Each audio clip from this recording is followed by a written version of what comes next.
നമ്മളെത്ര തിരക്കിനിടയിലായാലും കൃഷിയെ ചേർത്ത് പിടിക്കുന്ന കുറച്ച് ആൾക്കാരുണ്ട്. അവർ ദൈനംദിനം ചെയ്യുന്ന തൊഴിലുമായി ഒരു ബന്ധമുണ്ട എന്ന് ഒറ്റനോട്ടത്തിൽ തോന്നുമ്പോഴും അവരുടെ തൊഴിലിനെ കൂടി കൃഷിയിലേക്ക് അടുപ്പിച്ച് അവർ പിടിച്ചു നിർത്തും. അത്തരത്തിലുള്ള ഒരാളെ പറ്റിയിട്ടാണ് ഇന്ന് കൃഷിഭൂമിയിൽ പറയാനുള്ളത്. തൃശ്ശൂരിൽ നിന്ന് ലിഷോയ് നമുക്കൊപ്പമുണ്ട്, സുജിയുടെ ക്യാമറയുണ്ട്. സ്വാഗതം കൃഷിഭൂമിയിലേക്ക്. നമസ്കാരം. നമ്മളിന്ന് എം ഫാമിലാണ്, തൃശ്ശൂർ വലപ്പാടുള്ള എം ഫാമിൽ. ഈ ഫാം എന്ന് പറയുന്നത് വലിയൊരു കർഷകൻ്റെ ഒന്നുമല്ല, പക്ഷേ കൃഷിയോട് ഏറെ ഇഷ്ടമുള്ള, കൃഷി സമൂഹത്തിന് എത്രത്തോളം അനിവാര്യമാണെന്ന് കൃത്യമായ ബോധ്യമുള്ള ഒരാളുടെയാണ്. അദ്ദേഹം മണപ്പുറം ഫിനാൻസ് അതുപോലെ തന്നെ മണപ്പുറം ഗ്രൂപ്പിൻ്റെ എല്ലാം മേധാവിയാണ്. പക്ഷേ കൃത്യമായി വേസ്റ്റ് മാനേജ്മെൻറ്റും കൃഷിയും അതുപോലെ തന്നെ ഫാമും എല്ലാം എങ്ങനെ സംയോജിപ്പിച്ചുകൊണ്ട് കൊണ്ടുപോകുക എന്നുള്ള കാര്യത്തിൽ കൃത്യമായ ധാരണയുള്ള ഒരാളാണ്. ആ ഫാമിൻ്റെ വിശേഷങ്ങളാണ്.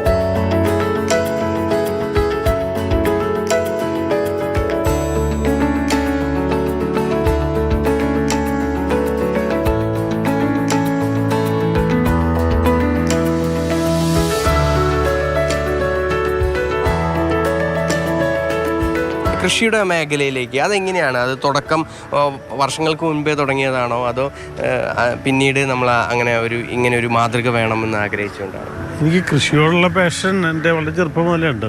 കൃഷി എന്നുള്ളതൊരു പാഷനാണ്. ഇപ്പോൾ ദിവസേന ഇപ്പോൾ ഈ ഫാമുകളിൽ ഇപ്പോൾ ഈ സീസണിലാണ് ഒരു 50 കിലോ വെജിറ്റബിൾസും പിന്നെ ഒരു 50 കിലോ ഇപ്പോൾ ഇപ്പോൾ നേന്ത്രപ്പഴ അല്ലെങ്കിൽ ചെറുകായ ഇതൊക്കെ ആയിട്ട് ഉൽപ്പാദിപ്പിക്കുന്നുണ്ട്. 100 കിലോ. അതിപ്പോൾ ഒരു സീസണായി കഴിഞ്ഞാൽ ഒരു 300 കിലോ ആവും എല്ലാ ദിവസവും. ഇത് മുഴുവനും ഓർഗാനിക്കായിട്ടുള്ള ഫീഡ് മാത്രം ഉപയോഗിച്ചുകൊണ്ടാണ്. അതിൽ നമ്മൾ ഒരിക്കലും ഇവിടെ ഒരു കെമിക്കലും ഉപയോഗിക്കുന്നില്ല.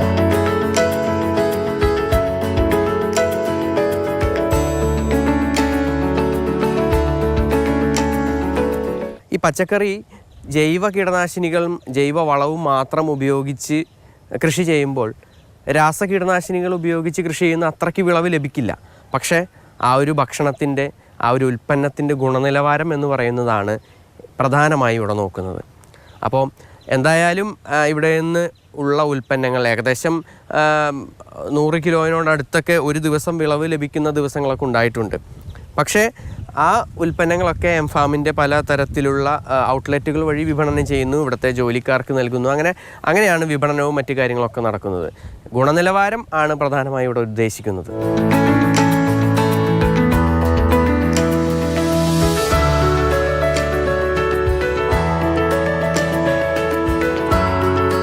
ഇവിടെ ഏകദേശം 300ഓളം പശുക്കളുണ്ട്.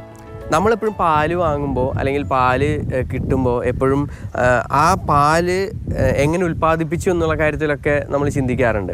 അതുപോലെ തന്നെ ഈ പശുക്കൾക്ക് കൊടുക്കുന്ന തീറ്റയുടെ കാര്യത്തിൽ വളരെ ശ്രദ്ധിക്കേണ്ട ഒരു കാര്യമുണ്ട്. കാരണം ഈ തീറ്റ നൽകുന്നത് നല്ല തീറ്റ അല്ലെങ്കിൽ ആ പാലിൻ്റെ ഗുണനിലവാരത്തെ അത് ബാധിക്കും. അപ്പോൾ ഇവിടെ ആ കാര്യം കൃത്യമായിട്ട് ശ്രദ്ധിക്കുന്നുണ്ടെന്നുള്ളതാണ് ഏറ്റവും പ്രധാനപ്പെട്ട കാര്യം. അതിൽ എടുത്തു പറയേണ്ട ഒരു കാര്യം എന്ന് പറയുന്നത്, ഇവിടെ പശുക്കൾക്കായാലും കോഴികൾക്കായാലും അതുപോലെ തന്നെ ഏത് ജീവികൾക്കായാലും ഈ ഫാമിൽ നൽകുന്നത് ഇവിടെ തന്നെ ഉൽപ്പാദിപ്പിക്കുന്ന തീറ്റയാണ്. അതിനുവേണ്ട പ്രത്യേക ക്രമീകരണങ്ങളൊക്കെ തന്നെ ഇവിടെ ഉണ്ട്.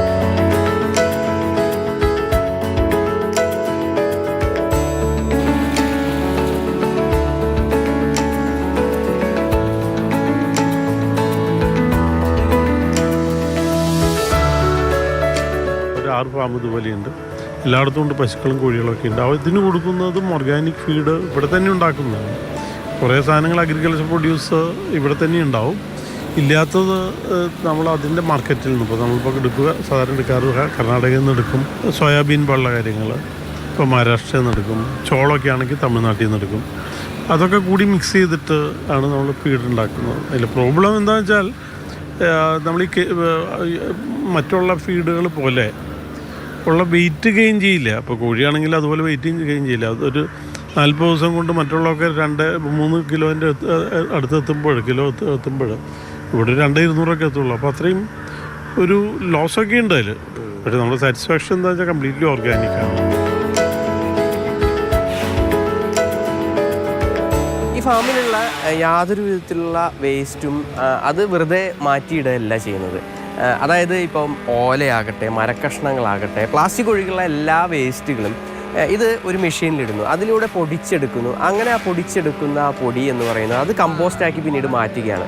അതിനൊരു രീതി എന്ന് പറയുന്നത് അത് ഭൂരിഭാഗം ഈ പൊടിയെല്ലാം തന്നെ ഇതും എല്ലാം ചകിരിച്ചോറും എല്ലാം കൂടി ചേർത്ത് ഈ പൗൾട്രി ഫാമുണ്ട്, ഈ കോഴികളെല്ലാം നിൽക്കുന്നതിൻ്റെ അതിന് താഴെ വിരിക്കുകയാണ് ചെയ്യുന്നത്. പിന്നീട് ആ കോഴിക്കാഷ്ടവും അതിൻ്റെ വേസ്റ്റും എല്ലാം വന്നു ചേർന്ന് അത് നല്ല സമ്പന്നമായൊരു വളമായി മാറും എന്നുള്ളതാണ് ഇവിടുത്തെ ഇതിൻ്റെ പ്രധാനപ്പെട്ടവരെല്ലാം തന്നെ പറയുന്നത്. അങ്ങനെ ഇതിനൊരു കമ്പോസ്റ്റാക്കി മാറ്റുകയാണ് ചെയ്യുന്നത്.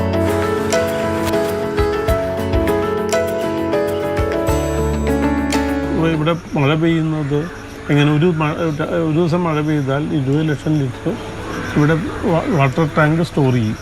അതിൽ നിന്ന് നമുക്ക് ഉപയോഗിക്കാം.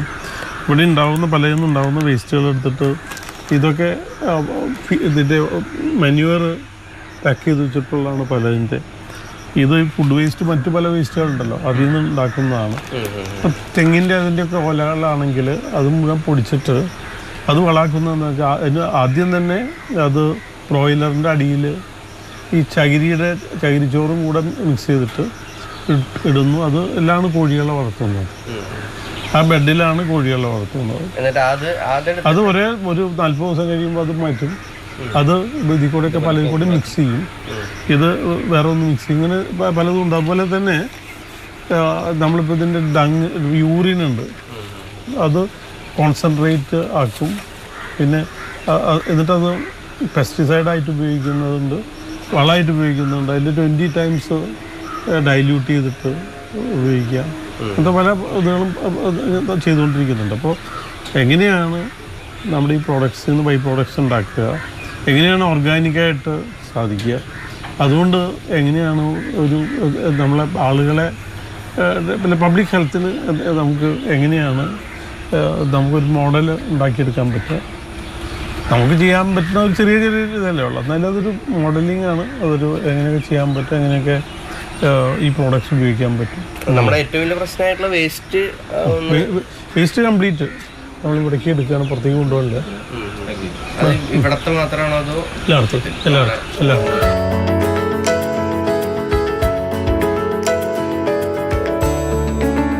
കർഷകന് ഏറ്റവും അധികം ബുദ്ധിമുട്ടുന്ന ഒരു കാര്യം എന്ന് പറയുന്നത് താൻ ഉണ്ടാക്കിയ പ്രൊഡക്റ്റ് അത് കൃത്യമായി ആളുകളിലേക്ക് എത്തിക്കാനായി കഴിയുന്നില്ല, കൃത്യമായ വില ലഭിക്കുന്നില്ല എന്നുള്ളതാണ്. ഇവിടെ പക്ഷേ അതിനൊരു പ്രത്യേകമായൊരു രീതിയുണ്ട്. അതായത് ഇപ്പോൾ പാൽ ഉൽപ്പാദിപ്പിക്കുകയാണെങ്കിൽ പാലിൻ്റെ 10ഓളം തരത്തിലുള്ള ബൈ പ്രൊഡക്ട്സ് ആയിട്ടാണ് അതിനെ വിപണനം ചെയ്യുന്നത്. പാലായി മാത്രം കുറച്ച് ആളുകൾക്കൊക്കെ അല്ലെങ്കിൽ ഈ എംഫാമിൻ്റെ തന്നെ ചില ഷോപ്പുകളിൽ വിൽക്കുന്നുണ്ട്. അതിന് പുറമെ കുറച്ച് ആളുകൾക്ക് നൽകുന്നുണ്ട്. ഇതിനൊക്കെ പുറമെ ബാക്കി വരുന്ന ഈ പാലെല്ലാം തന്നെ പനീറായും തൈരായും മോരായും എല്ലാം ബൈ പ്രൊഡക്ട്സ് ആക്കി മാറ്റുകയാണ്. അങ്ങനെ ബൈ പ്രൊഡക്ട്സ് ആക്കി മാറ്റി അതിനെ വിപണനം ചെയ്യുമ്പോൾ കർഷകന് നല്ല വരുമാനം ലഭിക്കുമെന്നുള്ളതാണ് കണ്ടെത്തൽ. ആ ഒരു കാര്യം തന്നെയാണ് ഇവിടെ നടക്കുന്നത്.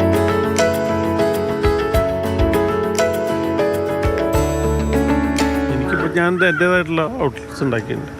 അപ്പോൾ പക്ഷേ ഗവൺമെൻറ്റിന് അതിൽ മാർക്കറ്റിങ്ങിന് വലിയൊരു കാര്യം ചെയ്യാൻ പറ്റും. സപ്പോർട്ട് പ്രൈസ് കൊടുക്കാതെ പലപ്പോഴും കൃഷി നീങ്ങില്ല. തുംകൂര് അല്ലെങ്കിൽ കർണാടകയിൽ ചിത്രദുർഗമൊക്കെ ആളുകൾ വലിയ രീതിയിൽ കുറച്ച് നാളുമ്പോൾ തക്കാളിക്ക് വില കൂടിയപ്പോൾ കൃഷിയിൽ വന്നു.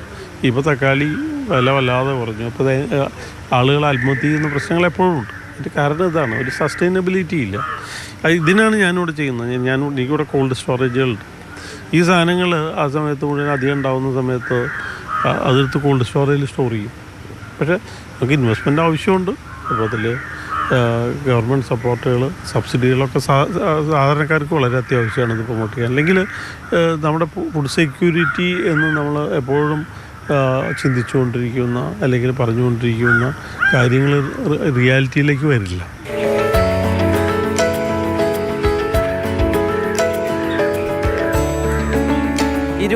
ത്തിലധികം കോഴികളുണ്ട് ഇവിടെ വളർത്തുന്നുണ്ട്. ആ ഫാമിൽ ഏറ്റവും പ്രധാനമായും ചെയ്തിരിക്കുന്ന ഒരു കാര്യമുണ്ട്. അത് ഇവിടെ ഈ ഫാമിൽ പലയിടങ്ങളിലായി ഉണ്ടാകുന്ന ജൈവ മാലിന്യങ്ങൾ അതെല്ലാം പൊടിച്ച് അതിനോടൊപ്പം തന്നെ ചകിരി ഉൾപ്പെടെയുള്ളവ പൊടിച്ച് ഈ ഫാമിൻ്റെ ഈ പൗൾട്രി ഫാമിൻ്റെ താഴ്ഭാഗത്ത് വിരിച്ചിരിക്കുകയാണ്. അതിൻ്റെ മുകളിലാണ് കോഴികളെല്ലാം തന്നെ നിൽക്കുന്നത്. അതിനുശേഷം ഈ ലെയർ ഒരു സമയമാകുമ്പോൾ അത് മാറ്റും. കാരണം ആ കോഴിക്കാഷ്ടവും മറ്റെല്ലാം തന്നെ ഉണ്ടായി അതിൻ്റെ ആ ഒരു താഴെ വിരിച്ചിരിക്കുന്നത് ഒരു കമ്പോസ്റ്റ്, ഒരു വളത്തിന് സമാനമായ രീതിയിലുള്ള ഒരു ഉൽപ്പന്നമാകുമ്പോൾ അതവിടെ നിന്ന് മാറ്റി വീണ്ടും ഈ ഫാമിലുള്ള വേസ്റ്റ് എല്ലാം ഈ സമാനമായ രീതിയിൽ വേസ്റ്റും അതുപോലെ തന്നെ ഈ ചകിരിപ്പൊടിയും എല്ലാം തന്നെ ഇവിടെ തന്നെ വിരിക്കുന്നു. അങ്ങനെ ഒരു സൈക്ലിക് പ്രോസസ്സാണ് ഇവിടെ നടക്കുന്നത്.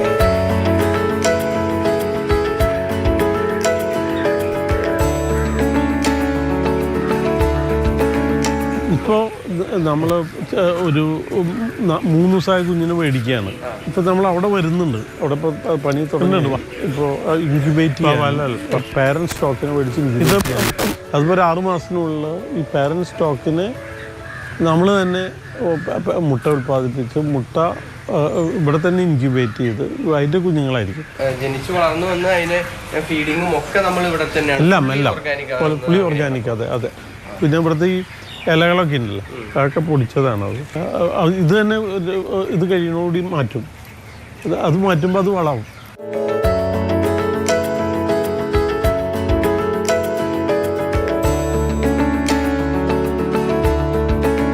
പശുക്കൾക്ക് കൃത്യമായ ഗുണനിലവാരത്തിലുള്ള തീറ്റയൊക്കെ ഉൽപ്പാദിപ്പിക്കുന്നതിന് വേണ്ടി ഒരു പ്രത്യേക സംഘം തന്നെയുണ്ട്. അവർ അതിൻ്റെ ഓരോ മൂലകങ്ങളുടെ അളവെല്ലാം തന്നെ കൃത്യമായിട്ട് പരിശോധിക്കും. അങ്ങനെ പരിശോധിച്ച് ഉണ്ടാക്കുന്ന തീറ്റയാണ് നൽകുന്നത് എന്നുള്ളതാണ് മറ്റൊരു പ്രധാനപ്പെട്ട കാര്യം. ഇതിനു വേണ്ടി ഒരു പ്രത്യേക സംഘത്തെ തന്നെ രൂപീകരിച്ചിട്ടുണ്ട്. എഡ്യൂക്കേഷണലി ക്വാളിഫൈഡ് ആയിട്ടുള്ള ഒരു സംഘം തന്നെയുണ്ട്.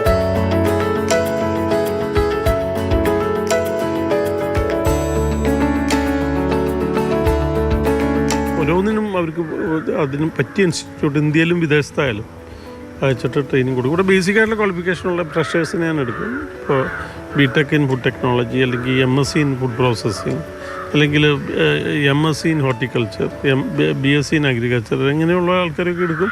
അതുകൊണ്ടൊന്നും ഇപ്പോൾ എടുക്കും. അവർക്ക് ജസ്റ്റ് ഔട്ട് ഓഫ് കോളേജ് അവർക്ക് ഒന്നും ചെയ്യാൻ പറ്റില്ല. അപ്പോൾ they need to have practical training. അപ്പോൾ അത് ഇന്ത്യയിലായാലും വിദേശത്തായാലും കണ്ടിന്യൂസ് ആയിട്ട് 1-2 ആൾക്കാർ അതിൽ പോയിക്കൊണ്ടിരിക്കും. പോയി കഴിഞ്ഞ് വന്നു കഴിഞ്ഞാൽ അവരതിൽ അറ്റംപ്റ്റ് തുടങ്ങണം, ട്രയൽ തുടങ്ങണം. ട്രയൽ നടന്നിട്ട് until they succeed they have to continuously embark upon that. അങ്ങനെ അത് അവസാനം അത് വിജയിക്കും. ഞങ്ങൾ കുറേ പ്രോഡക്ട്സ് ഉണ്ട്, 30 പ്രോഡക്ട്സ് ഇപ്പോൾ ഉണ്ട്. നമ്മുടെ പ്രോഡക്ട്സ് ഈ നമ്മളിത് അറിയുന്ന ആളുകളുടെ ഇടയിൽ വളരെ പോപ്പുലർ.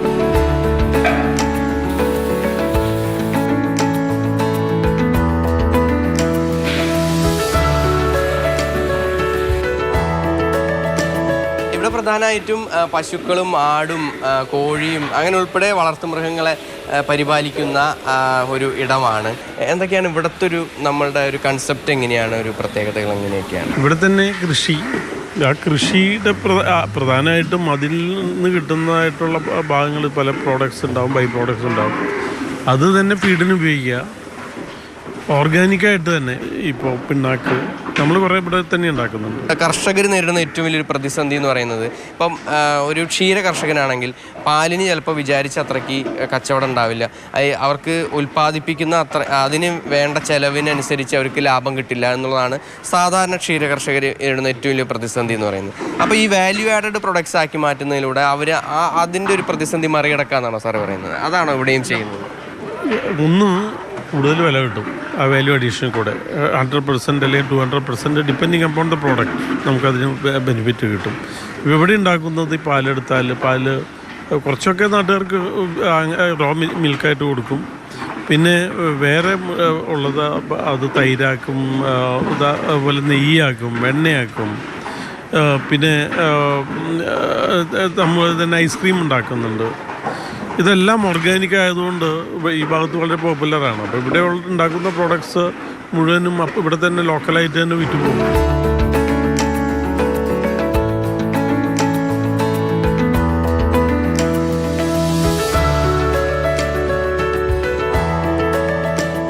ഇന്ന് ലേബർ കിട്ടാൻ വലിയ ബുദ്ധിമുട്ടായി തുടങ്ങി. ഇപ്പോൾ തന്നെ നമ്മൾ മുന്നോട്ട് പോയിക്കൊണ്ടിരിക്കുന്നത് നോർത്ത് ഈസ്റ്റിൽ നിന്ന് വരുന്ന ആളുകളാണ് വെച്ചുകൊണ്ടാണ്, അല്ലാണ്ട് ലോക്കലായിട്ട് കിട്ടാനില്ല. അപ്പോൾ പിന്നെയും ഇതിന് വയബിലിറ്റി കൊണ്ടുവരാനായിട്ട് നമ്മൾ നിരന്തരം നമ്മൾ ഹൈടെക് ആണ് ഉദ്ദേശിച്ചുകൊണ്ടിട്ട്. ഇവിടെ ഇപ്പോൾ വേറൊരു വലിയ ഒരു 100 എണ്ണത്തിന് നിൽക്കാവുന്ന ഒരു ഹൈടെക് തൊഴുത്ത് പുതിയത് ഉണ്ടാക്കാൻ തുടങ്ങുകയാണ്. നമ്മളതിൽ കുറേയും കൂടി ഹൈടെക്കായി. അപ്പോൾ എങ്ങനെയാണ് മാനുവൽ ഇൻ്റർവെൻഷൻ എങ്ങനെയൊക്കെ കുറയ്ക്കാം, വേസ്റ്റ് എങ്ങനെ കുറയ്ക്കാം, എങ്ങനെ മാക്സിമൈസ് ചെയ്യാം, വാല്യൂ ആഡഡ് പ്രോഡക്ട്സിൽ കൂടെ എങ്ങനെ വാല്യൂ ആഡഡിൽ തന്നെ മൾട്ടിപ്പിൾ ബെനിഫിറ്റ്സ് എങ്ങനെ ഉണ്ടാക്കാം, ഇതാണ് നമ്മൾ ചെയ്തുകൊണ്ടിരിക്കുന്നത്. അങ്ങനെ ഒരു കഴിയാവുന്നത്തോളം ഒന്ന് നമ്മളിതിന് വയബിലിറ്റി കൊണ്ടുവരിക എന്നുള്ളതാണ്. ഇവിടെ ഈ അഗ്രികൾച്ചർ ഏതാണ്ട് ബ്രേക്ക് ഈവൻ ആവാറായിട്ടുണ്ട്. പിന്നെ വാല്യൂ ആഡഡ് കുറച്ചും കൂടെ മാറ്റങ്ങൾ വരാനുണ്ട്. കാരണം ഓരോ ഡിവിഷൻസും സെപ്പറേറ്റ് ആയിട്ട് അനലൈസ് ചെയ്തുകൊണ്ട് അത് പ്രോഫിറ്റിലേക്ക് കൊണ്ടുവന്നിട്ട് ഉണ്ടെങ്കിൽ അത് നമ്മുടെ ഫുഡ് സെക്യൂരിറ്റിക്ക് നല്ലതാണ്. പിന്നെ കുറേ ഹൈടെക് ഫാമിംഗ് എന്ന് പറഞ്ഞാൽ അത് ഇന്നത്തെ യുവാക്കളുടെ ഒരു അട്രാക്ഷൻ ആയിരിക്കും. പിന്നെ അതിനേക്കാളൊക്കെ ഏറ്റവും പ്രധാനം ഞാൻ ഇമ്പോർട്ടൻസ് കൊടുക്കുന്നത് എന്ന് പറഞ്ഞാൽ സേഫായിട്ടുള്ള ഫുഡ്. ഇന്ന് നമുക്കറിയാം ലൈഫ് സ്റ്റൈൽ ഡിസീസസ് കൂടുകയാണ്. പിന്നെ ഫുഡിലൊക്കെ ഒരുപാട് പെസ്റ്റിസൈഡ്സ് അതൊക്കെ ഉള്ളതിൻ്റെ കണ്ടാമിനേഷൻ എപ്പോഴും നമ്മൾ വായിച്ചുകൊണ്ടിരിക്കുകയാണ്. അപ്പോൾ അത് നമ്മളെ കൊണ്ടാവുന്ന വിധത്തിൽ നമുക്ക് ഒരു ഈ നാട്ടിൽ ചെയ്യാൻ വഴി ഞാൻ വിശ്വസിക്കുന്നു അതൊരു റോൾ മോഡലിംഗ് ആണ്.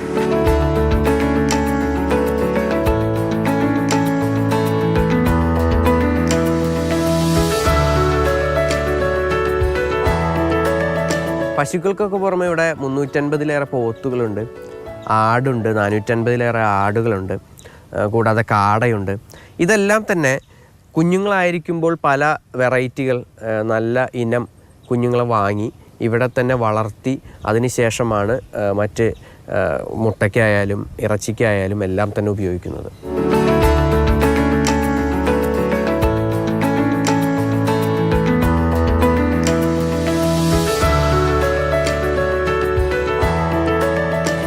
നമ്മൾ ഈ പോത്ത് നമ്മുടെ ഷോപ്പുകളിലേക്ക് വേണ്ടിയിട്ടാണോ കൂടുതൽ? അതെ. അതെന്താ എങ്ങനെയൊക്കെയാ നമ്മൾ ഒരു മാസം ഇപ്പോൾ നമുക്കൊരു 50,000 കിലോ ഉണ്ടാവും മീറ്റ്. അപ്പോൾ ഇവിടെ ഒരു 20,000 ഒക്കെ വരും, ബാക്കി 30,000 പറഞ്ഞു.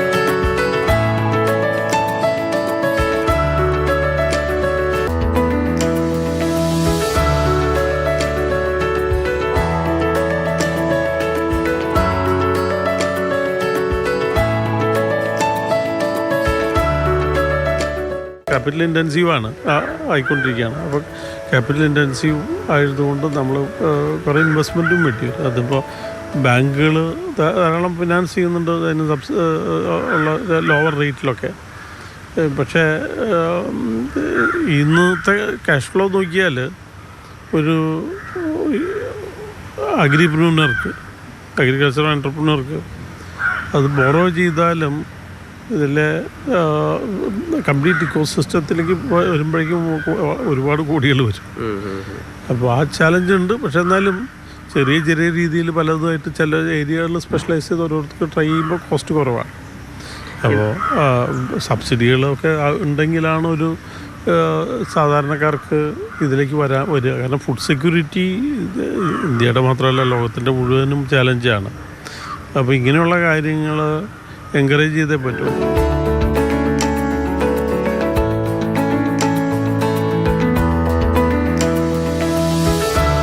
ബിസിനസ് എന്നൊക്കെ പറയുമ്പോൾ ഇത്രയും ഒരു കമ്പനീസിൻ്റെ ഒക്കെ ഒരു ഉയർന്ന പൊസിഷനിലിരിക്കുമ്പോൾ ഏറ്റവും തലപ്പത്തിരിക്കുമ്പോൾ ഒരുപാട് പ്രഷറും മറ്റു കാര്യങ്ങളൊക്കെ ഉണ്ടാവും. അതൊക്കെ റിലീസ് ചെയ്യുന്നത് ഇവിടെയാണോ? ശരി, ഇല്ല, അതൊരു റിലീസ് ചെയ്യും. പിന്നെ നമുക്കിപ്പോൾ എന്ത് ടെൻഷൻ ഉണ്ടായാലും ഇവിടെയൊക്കെ വരുമ്പോൾ ഒന്ന് നടക്കുന്നു. അപ്പോൾ നമ്മുടെ ബ്ലഡ് സർക്കുലേഷനൊക്കെ ഒന്ന് കൂടുന്നു. ഓക്സിജന് പൈസ കൊടുക്കണ്ട, നല്ല ഓക്സിജൻ കിട്ടുന്നു. പിന്നെ ഇതൊക്കെ കാണുമ്പോൾ നമുക്ക് ഒരു എനർജൈസേഷനാണ് ഇതിൽ. എനർജൈസേഷൻ എപ്പോഴും നമ്മളെ these things are keeping S fit. ഞാൻ പറഞ്ഞ ലാസ്റ്റ് ഞാൻ 86-ലാണ് മണപ്പുറത്തിൽ എൻ്റെ ഫാദറിൻ്റെ ഇത് ടേക്ക് ഓവർ ചെയ്യണം. അന്ന് തൊട്ട് ഇന്ന് വരെ നോക്കിയാൽ എനിക്ക് അസുഖമായിട്ട് കിടക്കേണ്ടി വന്നിട്ടുള്ളത്, റെസ്റ്റ് ചെയ്യേണ്ടി വന്നിട്ടുള്ളത് ഒരു കോവിഡ് കൊണ്ട് മാത്രമാണ്. അത് 3 ദിവസം.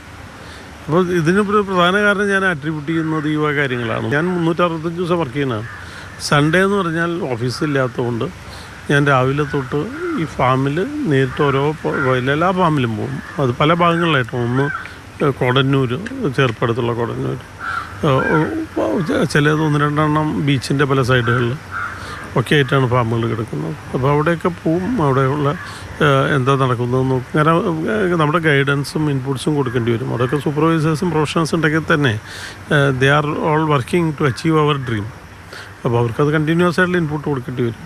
എങ്ങനെയൊക്കെയാണ് ഓട്ടോമേറ്റ് ചെയ്യുക എന്നുള്ളത്, that is the continuous objective. കാരണം എന്നാലാണ് ക്വാളിറ്റി കൺട്രോളും പ്രൊഡക്ഷനൊക്കെ സസ്റ്റൈനബിലിറ്റി ഉണ്ടാവും. സാമ്രാജ്യങ്ങളെ തമ്മിൽ പോരടിപ്പിച്ച ഒരു ചെടിയുണ്ട് നമ്മുടെ നാട്ടിൽ. അത് സ്വന്തമാക്കാൻ രാജാക്കന്മാർ തമ്മിൽ പടവെട്ടിയിട്ടുണ്ട്, നമ്മുടെ കുരുമുളക്. പക്ഷെ മലയാളി അതുപയോഗിച്ചത് അതിൻ്റെ ഔഷധ മൂല്യങ്ങളെ തിരിച്ചറിഞ്ഞുകൊണ്ടായിരുന്നു. ആരോഗ്യപ്പച്ചയിൽ അഭിരാമി മോഹൻ പറഞ്ഞു തരുന്നു കറുത്ത പൊന്നിൻ്റെ വിശേഷങ്ങൾ.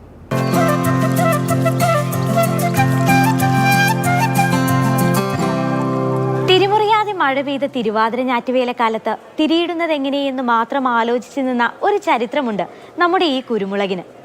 ലോകം ഭക്ഷണം കേടുകൂടാതെ സൂക്ഷിച്ചു വയ്ക്കാനുള്ള മാർഗമായി കുരുമുളകിനെ കണ്ടപ്പോൾ മലയാളികൾ കുരുമുളകിൻ്റെ ഔഷധ ഗുണം നന്നായി മനസ്സിലാക്കിയിരുന്നു. ചുക്കിനും തിപ്പലിക്കുമൊപ്പം കുരുമുളകും നാട്ടുവൈദ്യത്തിൽ നടുസ്ഥാനം പിടിച്ചു. കുരുമുളകിലെ പൈപ്പരിൻ എന്ന ബയോമെഡിക്കൽ സംയുക്തം ആരോഗ്യ പ്രതിരോധത്തിന് അതിനെ പ്രാപ്തമാക്കുന്നത്. ആൻറ്റി ഇൻഫ്ലമേറ്ററി ഗുണങ്ങളുണ്ട് ഇതിന്.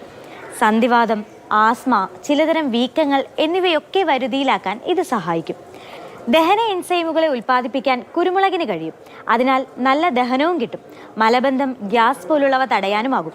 വിറ്റമിൻ സി, വിറ്റമിൻ എ എന്നിവയ്ക്ക് പുറമെ ഫ്ലവനോയിഡുകൾ, കരോറ്റിനോയിഡുകൾ എന്നിവയുൾപ്പെടെയുള്ള ആൻറ്റി ഓക്സിഡൻറ്റുകൾ എന്നിവ കുരുമുളകിലുണ്ട്. വിട്ടുമാറാത്ത രോഗങ്ങളെ ചെറുക്കാനും രോഗപ്രതിരോധ ശേഷി കൂട്ടാനും ഇത് സഹായിക്കുന്നു. കുരുമുളക് ദഹനം കൂട്ടുന്നതിനൊപ്പം കൊഴുപ്പും എരിയിച്ച് കളയുന്നുണ്ട്. ഇത് ശരീരഭാരം കുറയ്ക്കാൻ സഹായിക്കുന്നു. ചുമയും സൈനസൈറ്റിസും പോലുള്ള ശ്വാസകോശ രോഗങ്ങൾക്കും നാട്ടുവൈദ്യത്തിൽ കുരുമുളക് പരിഹാരമാണ്.